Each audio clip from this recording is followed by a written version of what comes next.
Hello guys, welcome to Sandpaper-Academy for Civil Services. So আজি আমি যোনটো polity আছে polityৰ 20 most probable MCQs লৈ আহিছো আপোনালোকৰ আগত MCQ test series যোনে অংশগ্ৰহণ কৰিছে তেওঁলোকে already they have solved all these questions আৰু তাৰ analysis আজি part 3 টো লৈ আহিছো part 1 part 2 already upload হৈ গৈছে so আমি first question পিনে যাম So, with reference to the communal award, consider the following statement. It extended the concept of separate electorates of depressed class. It second to Dr. Bhimrao Ambedkar took the first onto dates to modify this award. Kuntu Amar Khuddho Hodise. So, yate apnar second statement to hold. This should be replaced by Mahatma Gandhi. So, here one only is the correct option. So, Ramsay MacDonald, British Prime Minister, he introduced it in 1932. আৰু এটো announce কৰিছিলে মাইনৰিটিজ ৰিপ্ৰেজেন্টেশন plan পিছত এটো Commonwealth award বুলি জনা গৈছিলে so এটোৱে অকল কেৱল Muslim Sikh Indian Christian Anglo Indian আৰু ইউৰোপিয়ান সকলৰ কাৰণে ডিস্ট্ৰিক্ট ইলেক্টৰেটৰ ব্যৱস্থা কৰা নাছিলে বাট ডিপ্ৰেছ ক্লাছৰ কাৰণে ব্যৱস্থা কৰিছিলে আৰু Yerabada Jilat, Mahatma Gandhi has fasted to death for this extension of this idea of communal representation to the depressed classes. Or finally, the leaders of Congress and leaders of depressed classes came to an agreement, and as per the Pune Pact, it preserves Hindu combined electoral while allocating reserved seats to the depressed classes. So we'll move to the next question. With reference to the ZOI Act 1935, following statements Khuddho Hodise. So it provided for the establishment of All India Federation. This is also right, and this is also right. Reserve Bank of India to establish karne koisile. So both 1 and 2 are correct. That is option C is correct. So yato dia koise apunar explanation ot ami ketaman features sai lom ba ketaman salient features sai lesu. It call for All India Federation for with provinces and princely states serving as subdivisions. However, princely states refused to join, so never came into existence. So this act split powers between center and units into 3 lists: federal list, provincial list, and concurrence list. The 59, 54, and 36 respective subject আছিল বাছাৰক ৰেচিডুৱাৰী power দিয়া গৈছিলে আৰু দায়াৰ কি N কৰিছিলে প্ৰভিন্সত আৰু replace কৰিছিলে through by responsible governments so in Bengal Bombay, Madras, Bihar and Assam, it is important. আমি চাব পাৰে বেঙ্গল বোম্বে মাদ্ৰাজ বিহাৰ আৰু আসামত কি কৰিছিলে বাইকামেৰাল ৰেজিম এস্টাবলিশ কৰিছিলে separate electorates for this disadvantaged group scheduled caste women labor were added to the basic communities representation ঠিক আছে the Council of India which has been constituted by the Government of India Act was disbanded. It increased the voting franchises to the point that around 10% of the whole population was able to vote. It called for the formation of RBI also. আৰু এটা provincial public service commission or joint public service commission for 2 or more provinces established কৰিছিলে in addition to the federal public service commission আৰু federal court এখনো 1937 ত established কৰা গৈছিলে drafting committee কোনজন member নাছিলে বুলি কৈছে ইয়াৰ ভিতৰত সো আপোনালোকে যদি চাই জেবি কৃপালানি ইয়াতে নাছিলে অপচন সি ইজ কোনজন নাই কৈছে not a member among all these committees most important committee drafting committees 1947-29 August set up কৰা গৈছিলে আৰু ইয়াত 7 জন মেম্বাৰ আছিলে আম্বেদকাৰ আছিলে N Gopal Swami Iyer Alladi Krishnaswami Iyer K M Munshi Syed Mohammad Saadulla next N Madhav Rao আৰু আছিলে জি কৃষ্ণমাচাৰী সো ইয়াতে জেবি কৃপালানি নাছিলে however N Madhav Rao replaced BL Mitter ill হেলথৰ কাৰণে তেওঁ ৰিজাইন কৰিছিল আৰু ডিআৰ খাইতান তেখেতৰ ডেথ হোৱাৰ কাৰণে টি কৃষ্ণমাচাৰীয়ে ৰিপ্লেস কৰিছিল unitary features of কথা হদিছে written constitution flexibility of constitution single citizenship and all India services কোনটো শুদ্ধ হদিছে so ইয়াতে যদি চাই 2 3 and 4 are correct here this is not correct so unitary feature of it is strong center single constitution single citizenship flexibility of constitution integrity judiciary appointments of state governor by center all India services emergency provisions veto over state bills parliament authority over state lists all these are unitary features and federal of it jodi sai so 2 governments division of powers written constitution supremacy of constitution rigidity of constitution independent judiciary and bicameral regime these are federal features So next, tribal beltor karone 6 schedule kon rajyo mention ase. So yate jodi sai, so Assam, Tripura and Assam to yate dia nai baru. So Mizoram, Tripura is there also. So after that, if you ATM, if you remember like ATM machine, so this all will be in, but this MA will be out. So this Manipur will be out. So A, B, D are correct. Manipur is not there. So sixth schedule deals with the special provisions relating to the administrator of tribal areas in state of Assam, Meghalaya, Tripura, and Mizoram. Our fifth schedule of the constitution deals with administration and control over of scheduled areas as well as scheduled tribes residing in any state other than states of Assam, Meghalaya, Tripura, and Mizoram. So next question, Namidam. Which of the following statements are not correct regarding? So not correct to this. It cannot be amended under 368 Constitution. So this is not correct, and it was amended by 44. No, this is amended by 42nd Amendment. So both are not correct. So 1 and 2 are correct. So whether preamble can be amended under Article 368 first arose in the case of Keswananda Bharati in 1973. Supreme Court a preamble was a part of Constitution. Aru in Berubadi Union case of 1960, to it stated that its opinion in Berubadi Union case was incorrect and that preamble could be amended subjected to the condition that basic structure of constitution to change koribo nwaribo. In other words, court ki kole fundamental elements or basic structure of constitution could not be changed by amendment under Article 368 contained in the preamble. আৰু amend কৰিছিলে 42 constitutional amendment in 1976 য'ত socialist, secular and integrity শব্দটো add কৰা হৈছিলে. Next is which of the following conditions needs to be fulfilled before altering the name of state of India. So such a bill can be introduced in the parliament only with the prior recommendation of the president, which is correct. Our president has to refer the same concern to the state legislature whose recommendation is binding. So it's binding no hai. So only one is correct here. So Article 3 কথাটো আপোনালোকে ভালকে পঢ়িব. So that authorizes Parliament of India to form a new state by separating of territory from any state or by uniting two or more states or parts of states or by uniting territories or a part of state এটো লগত deal কৰে, such as form of a new state, increase the area of state, diminish the area of any state, alter the boundary of any state, alter the name of any state.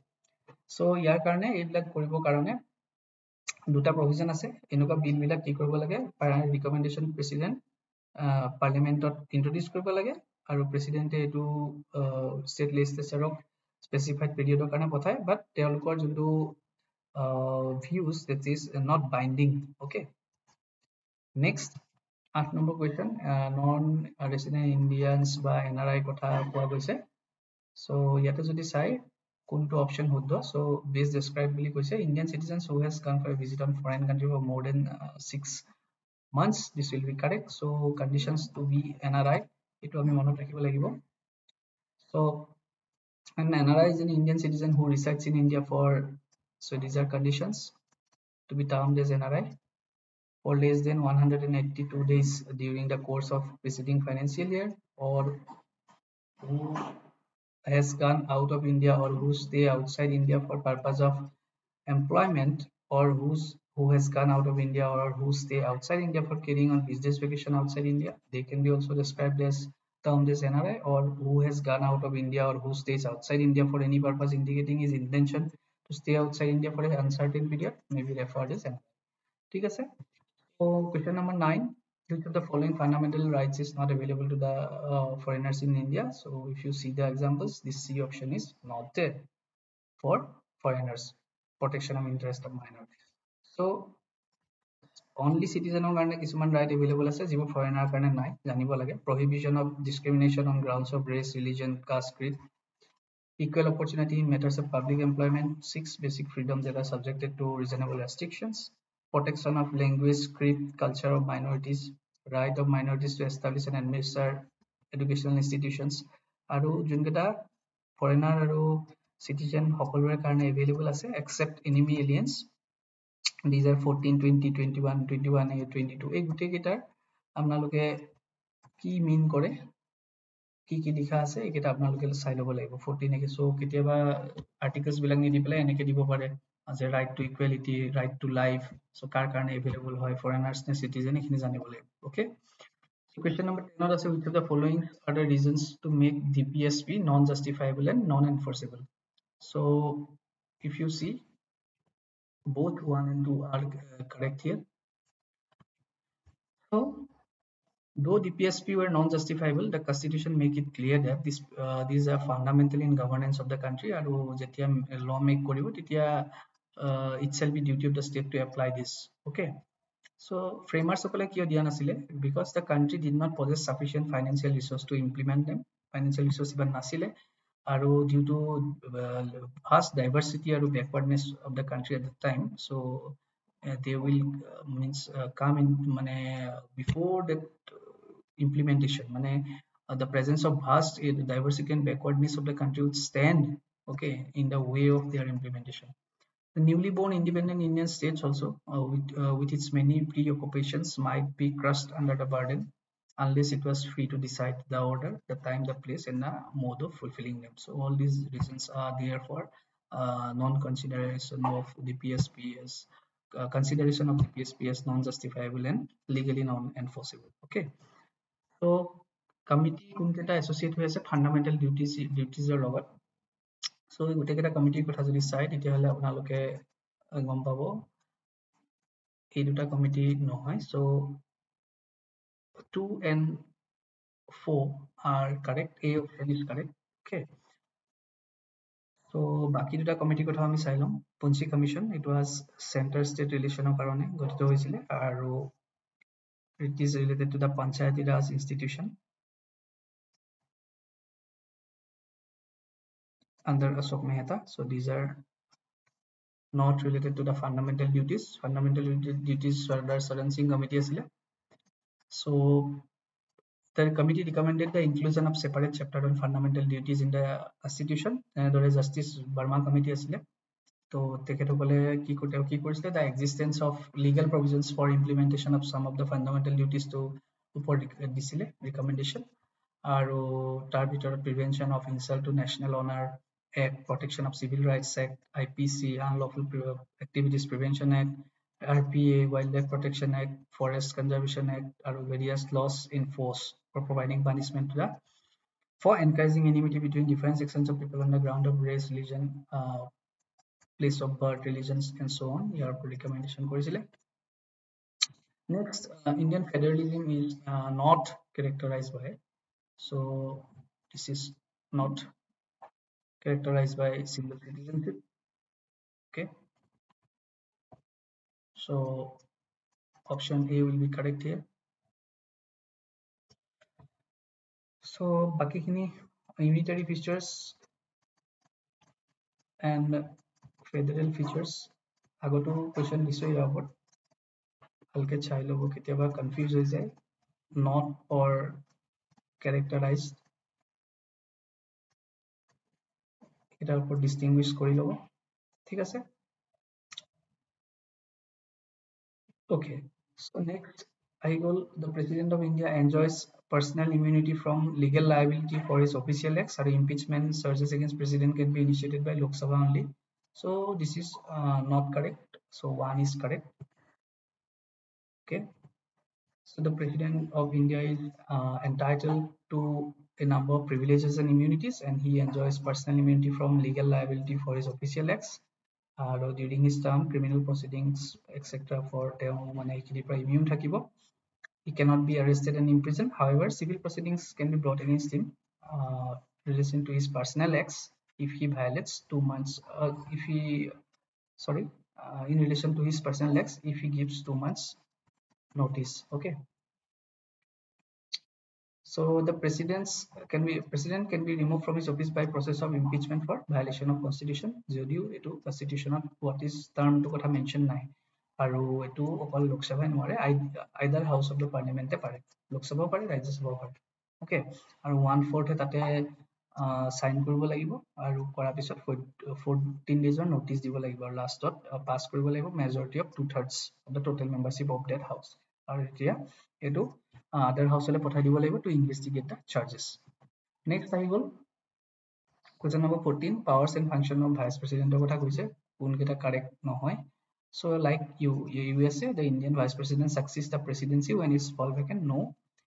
যেতিয়া in case of any delay of conducting elections, the new president for India for any region, in case of delay in conducting election of new president of India for any reason, the vice president gets the opportunity to act as a president. হয় নেকি? So ইয়াতে যদি চাই কোনটো শুদ্ধ হৈছে ইয়াতে শুদ্ধ নহয় because তো আমেৰিকান ভাইচ প্ৰেচিডেণ্টৰ কি হয় যেতিয়া প্ৰেচিডেণ্টৰ পোষ্টটো ভেকেণ্ট হৈ যায় then he remains the president for the unexpired term of his predecessor okay কিন্তু in case of Indian vice president সেইটো অফিচটো তেখেতে ল'ব নোৱাৰে হি merely serves as acting president until new president assumes office okay নতুন প্ৰেচিডেণ্টে charge লোৱালৈকে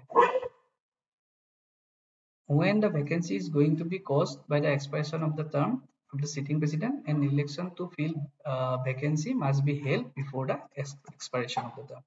In case of any delay in conducting the election of a new president for a region, the outgoing president continues to hold the office until his successor assumes charges. This provided for constitution in order to prevent inter-regnum. In this situation, the vice president does not get the opportunity to act as a president or to discharge the function of the president. Next, president rule kotha koise which of the following statements are correct this it can be imposed when a state fails to comply with the direction from center okay it can be extended to a maximum period of 3 years with parliamentary approval in every month no every 6 months it should be every 6 months okay so yet all one to good us.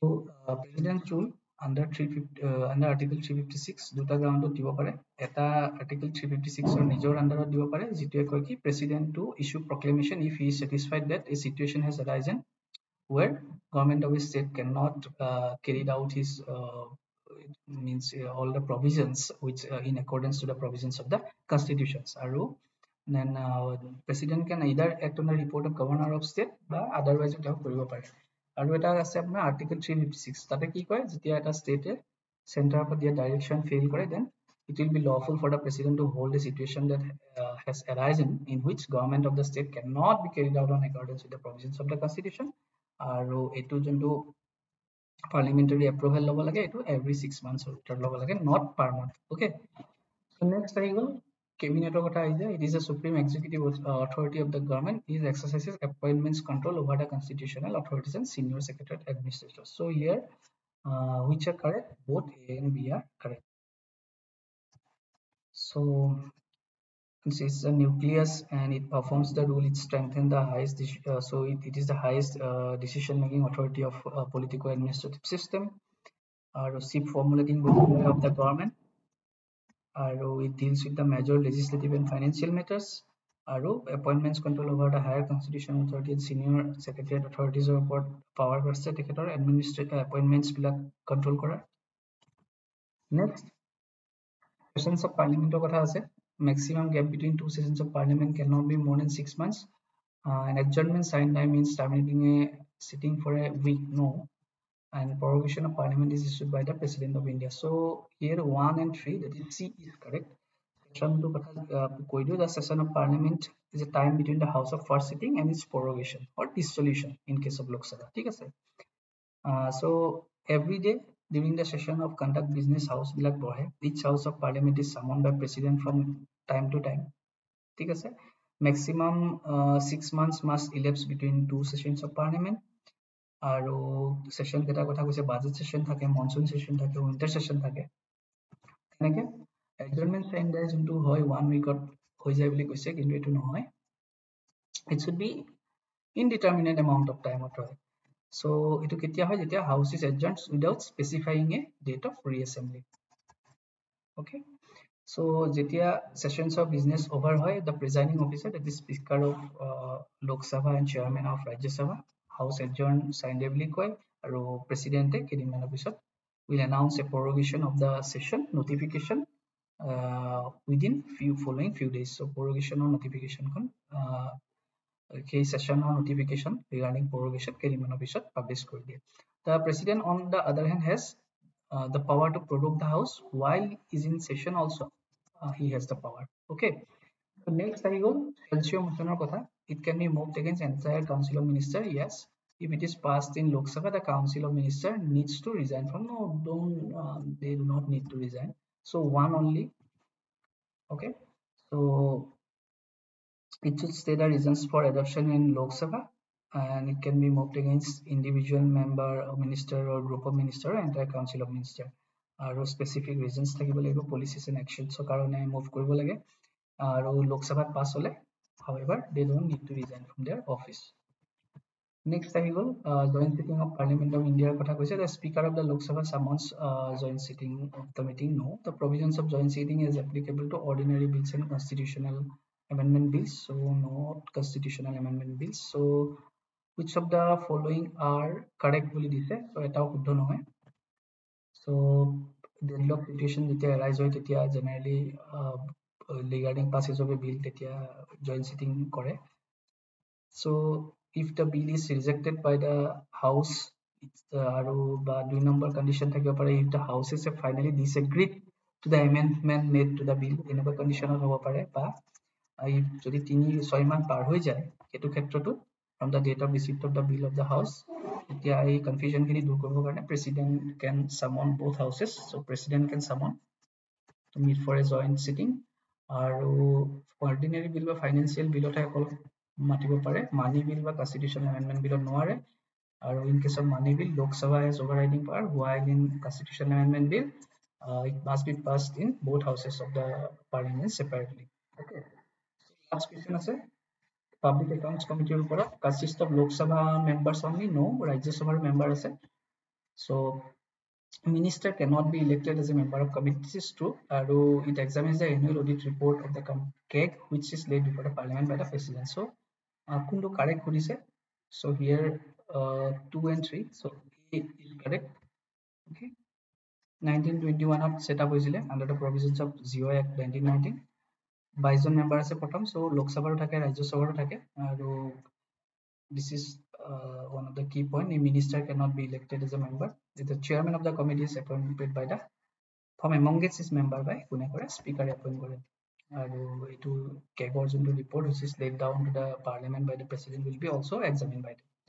So this is all for today. If you have liked our video then please like, comment, share and subscribe our YouTube channel Sandpaper-Academy for CCE. Thank you and have a nice day.